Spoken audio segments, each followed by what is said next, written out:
നമ്മളുടെ പല്ലുകളുടെയും മോണകളുടെയും ആരോഗ്യം ഹൃദയാരോഗ്യവുമായി ബന്ധപ്പെട്ടിട്ടുണ്ടോ? തീർച്ചയായും ബന്ധപ്പെട്ടിട്ടുണ്ട്. നമ്മൾ പല്ലുകളുടെ അതുപോലെ തന്നെ മോണകൾ വൃത്തിയായി സൂക്ഷിച്ചില്ല എന്നുണ്ടെങ്കിൽ ഈ പല്ലുകളുടെയും മോണകളുടെയും ഇടയ്ക്കുള്ള ഭാഗങ്ങളിൽ സ്പേസുകളിൽ ബാക്ടീരിയകൾ കൂടുതലായി വളരും. അങ്ങനെ ഉണ്ടാകുമ്പോൾ കുറച്ച് കഴിയുമ്പോൾ അതൊരു ഇൻഫ്ലമേഷൻ, അതായത് ഒരു മോണയ്ക്കൊരു ചെറിയ വീക്കം പോലെ ആവാൻ സാധ്യതയുണ്ട്. അപ്പം അങ്ങനെ ഉണ്ടാകുന്ന ഇൻഫ്ലമേഷൻ ശരീരത്തിലെ പല ഭാഗങ്ങളിലേക്കും സ്പ്രെഡ് ചെയ്യാം. അതുപോലെ തന്നെ നമ്മുടെ രക്തക്കെട്ടുകൾക്കും ഒക്കെ ചെറിയ വീക്കം വരാം. അപ്പം അത് പിൽക്കാലത്ത് ഈ കൊഴുപ്പുകൾ അടിഞ്ഞുകൂടി അതെറോസ്ക്ലെറോസിസ് ആവുന്ന ഒരു അവസ്ഥയിലേക്ക് വരും.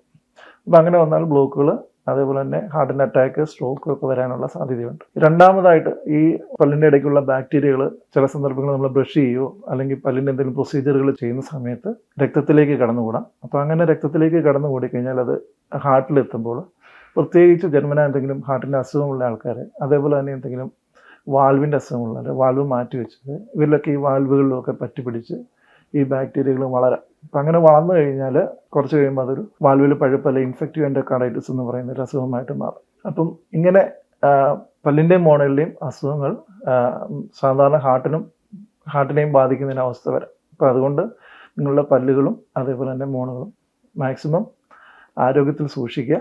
നിങ്ങൾ പുഞ്ചിരിക്കുന്നതിനോടൊപ്പം നിങ്ങളുടെ ഹൃദയവും പുഞ്ചിരിക്കട്ടെ.